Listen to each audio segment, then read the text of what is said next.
between the two courts, even the Seelie Queen Isabeau put in an appearance for a short while. In order to attend without squandering months on travel, those who lived in far-off lands, such as the Elves in the South Carolina domain, often bargained for transportation from the Djinn, to which the Djinn comfortably agreed. Quick transportation was an easy task for the Djinn to perform, and in return they collected a fortune in favors. The winged Weir smiled in pity at such pedestrian arrangements, and generally almost everyone found a way to feel superior. Very few humans were invited to attend the King's Mask, although Belle noticed one or two in the crowd. Usually they were fantastically rich or well-favored in power or political standing. Oberon liked to cultivate opportunity wherever he might find it. Worry nipped at her heels as she approached the dance floor and walked along the border, her gaze darting over the dancers. The evening was young, well before midnight, so everyone went masked. Some wore plain dominoes, while others wore masks as fantastical as their surroundings, along with costumes of brilliant color that stood out against the black and white background. The masks made it difficult to identify anybody at a distance with any surety. Magic swirled and eddied, dizzying the senses. Her attention caught on a trio of males standing beside one of the brandy and champagne fountains. The great beast might not have arrived, but two of his sentinels had. Over the millennia, the beast had acquired a name, Dragos Wellibrae.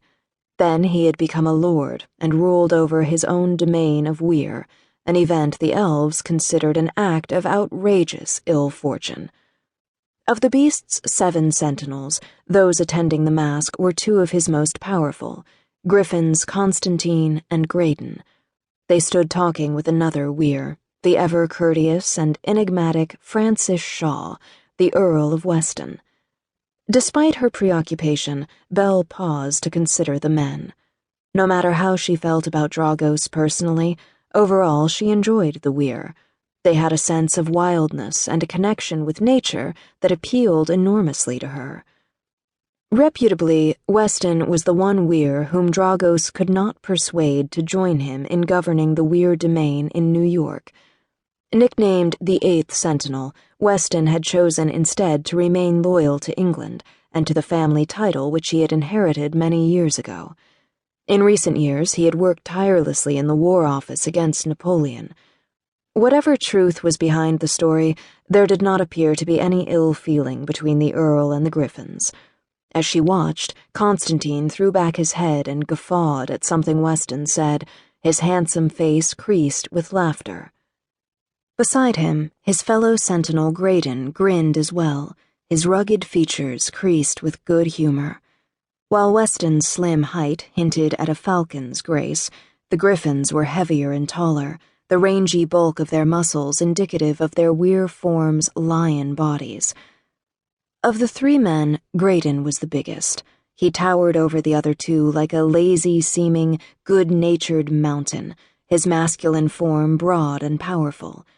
In defiance of the mask's tradition to go masked until midnight, he had pushed his plain black domino down so that it hung loosely around his neck like an extra cravat.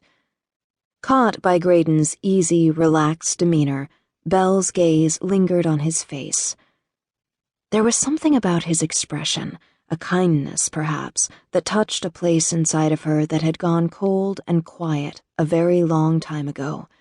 Troubled at the deep, distant ache, she frowned and pressed a hand to her chest. Unexpectedly, Graydon's gaze shifted. He looked directly at her. In contrast to his relaxed demeanor, his eyes were sharp and alert. Caught off balance, she felt stabbed by his scrutiny.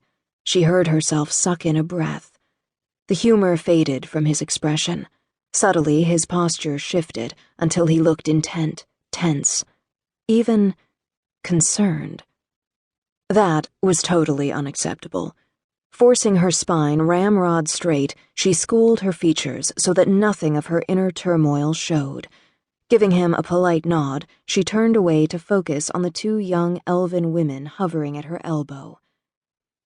Damn Oberon's need for ostentatious display.